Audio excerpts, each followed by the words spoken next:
Hello viewers. Well, news came in yesterday that Test Drive Unlimited Solar Crown would see a delay until 2023, along with some various feedback on the game as well.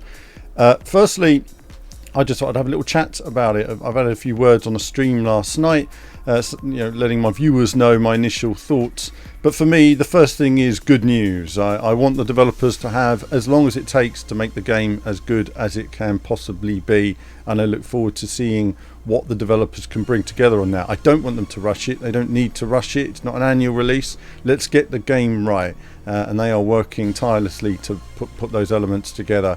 One of the key things initially is handling. I know a lot of people are going to wonder what the handling is going to. The car's going to handle right. Car's going to handle great. It's based on improvements and development from the WRC. They've made leaps and bounds with tyre systems, weight transfer, traction systems on WRC.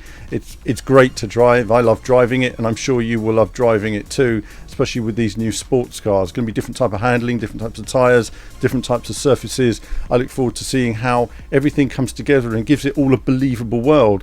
Hong Kong is a complex place. It's very different from Hawaii or from anything we witnessed in earlier test drive games. In fact, many of you watching the channel, I'd say many of you, those last few of you that have held on all that time, may remember my test drive videos from 2011, Test Drive Unlimited 2. I don't think I realised when I made those videos at the time how big they would be, and the level of passion there was for Test Drive. It really was hugely passionate, but also so much fun to play. I liked not just intense driving, but I quite like just going, some of you may remember, for a Sunday drive and just exploring, checking out the cars, checking out the character stuff. It wasn't always intense racing. Sometimes I just wanted to drive off into the bushes and see what I could find. And lo and behold, after some time driving around in the wilderness, you might come across a barn find of some kind, something like that. So, the gold pieces, wasn't it? The old Beetle or something. And you would discover something new, discover a secret, find a really cool place. There's going to be a lot to discover in Hong Kong. It's a lot more built up. It's going to be interesting to see the different racing types that are available and the feeling of being part of this metropolis, if you like. So I really look forward to seeing what the developers can do, and I say don't cut corners. Let's bring as much of that together as possible. But the main thing obviously is getting that driving experience and making it feel authentic. You're going to need traffic systems, you're going to need everything working the way it needs to give it that feeling of test drive and literally driving around your car in Hong Kong. So I like the idea of that. Reading some of the information on your character and the choices that you make as a character, the type of cars, the influence you have on the whole racing scene in terms of the clans. I like the sound of it. I like the sound that they're trying something new, that there's a bit of style there. I find that I mentioned it on Forza Horizon. It's very superficial in terms of your relationship with the characters. I look forward to seeing what they can do, injecting something new. Let's see some innovation. Let's see it handled differently.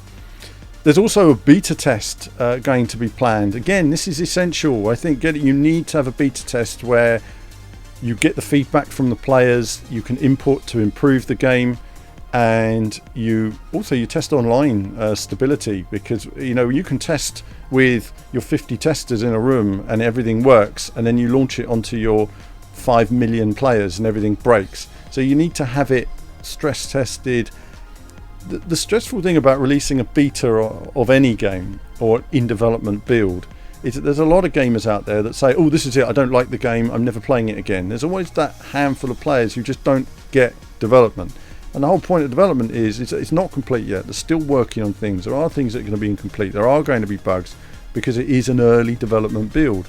But it's by getting that feedback and getting it all back from you guys that they can make the game better.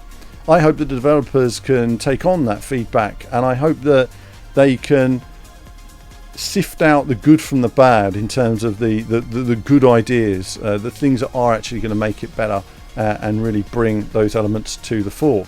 The other key bit of information is that it's not going to be released on PlayStation 4 and Xbox One. And to me, that's fantastic news, finally. A couple of reasons behind that. Firstly, I've been through this before with old gen. It's never happened before, this old gen. I mentioned, imagine PlayStation 2 with its 100 million sales, and when they released PlayStation 3 they said no, we can't release PlayStation 3 games because the PlayStation 2 is so successful, so games are going to have to look like PlayStation 2 for the next 3 years. It just wouldn't work. It never has done. We need to move forward.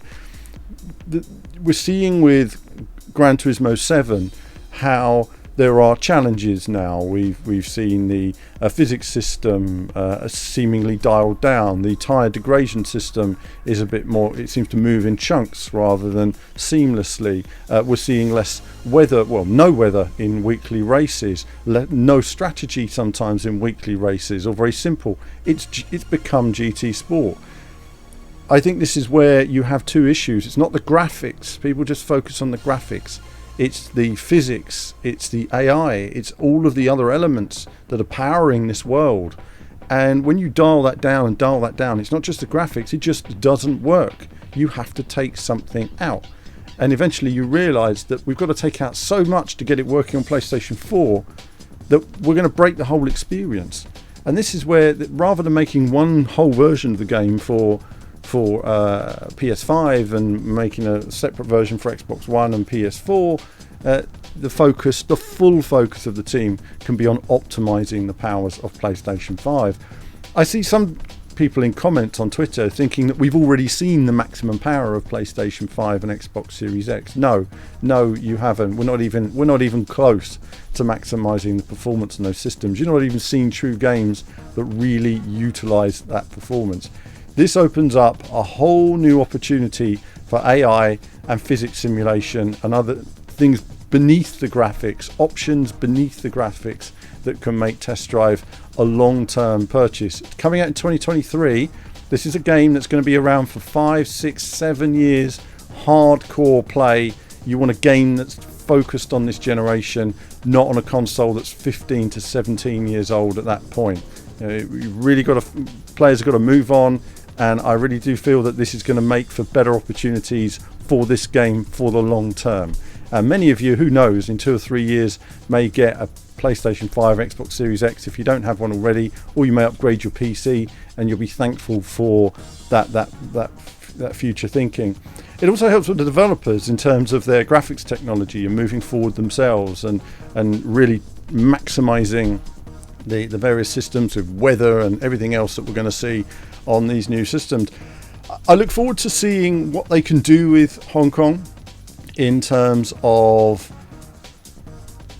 as an island. Are we going to have mountain races? Are we going to have drifting, midnight mountain races, drifting? Are we going to have rally across the island, off-road on the beaches?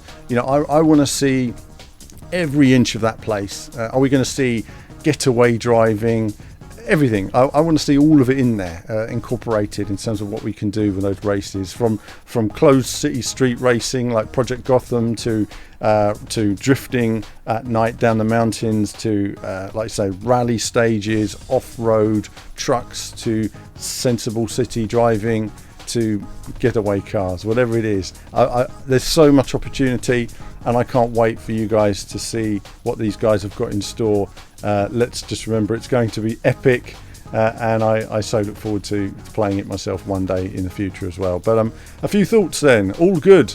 Delays, great. That's good with me.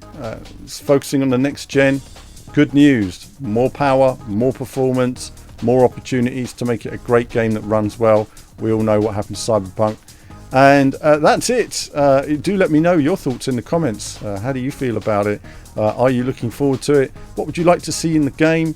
Or what have you heard about it so far that you're positive about and you're negative about? Do let me know. But that's it from me for now. As ever, more soon. Hello viewers, well thanks for watching the video today. Do like and subscribe, it supports what we do. Do become a YouTube member. YouTube Patreon supports all of our content you see on the channel, and of course lots of gaming from retro to modern games. I love it all in terms of racing action. So click on one of the 2 videos just there to find out more.